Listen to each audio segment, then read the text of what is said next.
Hello friends, मैं रंजना आप लोगों का स्वागत करती हूँ आपके ही अपने चैनल पे। आज का जो हमारा टॉपिक होने वाला है वो ये है कि जब हमारी नई शादी होती है तो हमें क्या क्या सावधानी बरतनी चाहिए, ऐसी कौन सी गलतियाँ हैं जो हमें नहीं करनी चाहिए। सबसे पहली गलती आती है हमें इनमेच्योर नहीं होना है। अब आप शादी के बंधन में बंध चुके हैं, आप पहले गर्लफ्रेंड बॉयफ्रेंड थे, अब आप हस्बैंड वाइफ हो चुके हैं, या आपकी अरेंज मैरिज हुई है। पहले आप फ़ोन पे बहुत अच्छे से मीठी मीठी बातें करते थे, लेकिन भाई अब एक ही घर में एक ही छत के नीचे आप लोग रह रहे हैं। अब आपको समझदारी के साथ रहना होगा। देखिए, कुछ देर फ़ोन पे बात करना या कुछ पलों के लिए एक दूसरे से मिलना, हाय हेलो करना और चले जाना, उस ज़िंदगी में और इस शादीशुदा ज़िंदगी में बहुत ही फ़र्क होता है। यहाँ पर अब हम एक साथ रह रहे होते हैं और एक दूसरे को हमें यहाँ पर समझना पड़ता है। यहाँ पर हमें मैच्योर होना है, छोटी छोटी बातों को लेके झगड़ा नहीं करना है।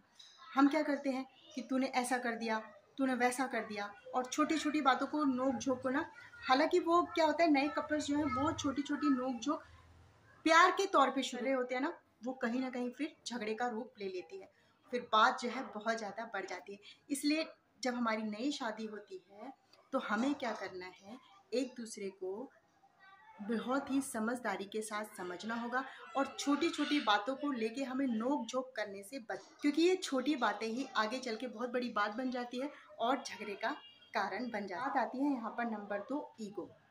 भाई नई नई शादी होती तो लड़की में भी बहुत ईगो होता है और लड़की में भी बहुत ईगो होता है। लड़की के अंदर ये ईगो होता है कि भाई मैं तो इतना सारा दहेज लेकर आई हूँ, मैं क्यों इससे किसी चीज़ से कम रहूँ। और लड़का सोचता है भाई मैं तो लड़का हूँ, मर्द हूँ, मैं क्यों उससे डरूँ या मैं क्यों उससे पीछे रहूँ। और कई बार लड़की लड़के से ज़्यादा पढ़ी लिखी होती तो उसके अंदर ये ईगो होता है कि मैं इसकी हर एक बात क्यों मानूँ, मैं तो इससे ज़्यादा पढ़ी लिखी हूँ। और कई बार लड़कियाँ जॉब कर रही होती हैं, बराबर एक दूसरे की इनकम होती है, तो भी वहाँ पर लड़की का ईगो आड़े आ जाता है कि भाई मैं भी तो उसके जितना कमा के लेकर आ रही हूँ घर में, तो मैं क्यों झुकूँ। तो यहाँ पर ऐसा नहीं होता है। आप पहले देखिए, ये दो अलग अलग, अगर आपको क्लैप करना है तो दोनों हाथों को जोड़ना पड़ेगा। उसी तरीके से ताली एक हाथ से नहीं बजती है। तो ईगो को ना अलग अलग आप दोनों ही रखिए, चाहे आप लड़का हो चाहे लड़की। और जो ये शादी का बंधन होता है, देखिए इस तरीके से आप एक हो जाते हैं। तो जब हम एक हो चुके हैं, उसका घर हमारा घर उसका घर हो चुका है, तो क्यों ना हम अच्छे से रहें, प्यार से रहें। और जो अपनी ईगो है, जो अपना लगता है कि जो कुछ है वो हम ही है, उस चीज़ को थोड़ा सा अलग रखिए और एक दूसरे को समझने की कोशिश करिए। देखिए आपकी लाइफ बहुत ही अच्छी बीतेगी, खुशनुमा ज़िंदगी बीतेगी आपकी। अब यहाँ पर बात आती है नंबर 3 बात यह है कि जब हमारी नई नई शादी होती है, हम एक दूसरे से इतनी ज़्यादा उम्मीद लगा लेते हैं कि मैं जो कहूँगा वो मान लेगी, या मैं जो कहूँगी वो मान लेगा, या मैं जो कह रही हूँ वही सही है, या मैं जो कहूँगा वो बिल्कुल मान ही लेगी या मान लेंगे। यहाँ पर लड़का और लड़की, मैं दोनों की ही बात कर रही हूँ। घर दोनों को ही चलाना है, इसलिए दोनों को ही इन बातों को समझना पड़ेगा। तो होता ये फ्रेंड कि हम बिना एक दूसरे से पूछे, क्योंकि हमें तो एक दूसरे से इतनी ज़्यादा उम्मीदें हैं कि मैं जो कहूँगी बिल्कुल वो बात होके ही रहेगी। तो यहाँ पर आप अपनी उम्मीद को एक तरफ रखिए। कोई भी फैसला लेती हैं, कोई भी डिसीजन लेते हैं आप दोनों, तो प्लीज़ एक दूसरे से आप पहले पूछ लीजिए, क्या मैं ऐसा कर सकता हूँ या कर सकती हूँ। देखिए एग्जाम्पल के तौर पे मान लीजिए लड़के की तरफ से उसके मतलब कोई गेस्ट रिलेटिव आपके घर आना चाहते हैं, लड़की के पास फ़ोन आया, उसने तुरंत उसको हाँ बोल दी कि ठीक है आप आ जाइए। लेकिन उसने अपनी वाइफ से नहीं पूछा, क्या पता उसकी वाइफ कंफर्टेबल ना हो या उसकी वाइफ जॉब कर रही हो तो टाइम ना हो। तो यहाँ पर हाँ बोलने से पहले एक बार आप अपनी वाइफ को जरूर पूछ लें। और यही बातें ठीक लड़की पे भी लागू होती हैं।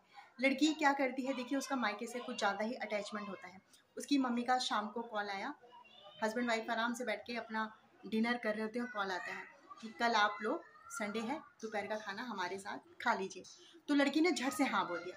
उसने अपने हस्बैंड से पूछा ही नहीं कि आप चलेंगे, आपके पास टाइम है कि नहीं है, आपको कोई और काम तो नहीं है। लड़की ने क्या किया, तुरंत करा और हाँ बोल दी। अब फ़ोन रख दिया। फ़ोन रखने के बाद क्या होगा, अब लड़का भाई वो तो बोलेगा कि आपने एक बार भी मेरे से नहीं पूछा, कल मेरे को ऑफिस का इतना ज़रूरी काम है, या कल मुझे मेरे किसी फ्रेंड के घर जाना है, मैंने उसको पहले से हाँ बोल रखी है। इसलिए लड़का और लड़की दोनों कोई भी डिसीजन लेते हैं, किसी भी चीज़, देखिए छोटी कोई बात या फिर बड़ी बात, कोई भी आप फैसला लेते हैं तो एक दूसरे से बात कर लीजिए, एक दूसरे की भावनाओं को समझ लीजिए कि भाई वो क्या चाहता है, वो क्या चाहती है। तभी आप कोई भी फैसला लीजिए, कोई भी डिसीजन लीजिए। चौथी बात ये है कि जब हम शादी के बंधन में बंध चुके हैं तो हर एक सुख दुख, हर एक परिस्थिति में, चाहे वो कैसी भी परिस्थितियां हों, अच्छी हो बुरी हो, और उन परिस्थितियों में हमें अपने पत्नी का या पति का साथ देना चाहिए। यहाँ पर मैं दोनों की ही बात कर रही हूँ, क्योंकि घर देखिए एक का नहीं है, शादी सिर्फ एक की नहीं हुई है, दोनों की हुई है। तो उतनी ही जिम्मेदारी लड़के की भी होती है और लड़की की भी होती है। अपनी शादीशुदा ज़िंदगी को अच्छे से जीने के लिए कोई कलेश ना हो, आपकी शादीशुदा ज़िंदगी लॉन्ग टाइम तक जाए भाई, और एक दूसरे के साथ प्यार से रहें, लोग आपकी तारीफ करें और बोले कि वाह भाई कपल हो तो इनके जैसा, शादीशुदा ज़िंदगी हो तो इनके जैसी। अगर आप ऐसा चाहते हैं और तो फिर उसके लिए देखिए कॉम्प्रोमाइज़ भी करना पड़ेगा, अपनी ईगो को भी दूर रखना पड़ेगा और मैच्योर भी बनना पड़ेगा, और एक दूसरे को समझना पड़ेगा, एक दूसरे को जानना पड़ेगा। एक दूसरे को समझने के लिए, जानने के लिए हमें जो है एक दूसरे को टाइम देना चाहिए, एक दूसरे से उम्मीद कम रखनी चाहिए, तभी हमारी शादीशुदा ज़िंदगी जो है खुशनुमा बीतेगी। तो मैं उम्मीद करती हूँ फ्रेंड आपको आज की वीडियो पसंद आई होगी। पसंद आए तो प्लीज़ लाइक शेयर और कमेंट करके जाइए, और मेरे चैनल को सब्सक्राइब करना ना भूलें। इसी के साथ मिलते हैं नेक्स्ट वीडियो में। Bye friends.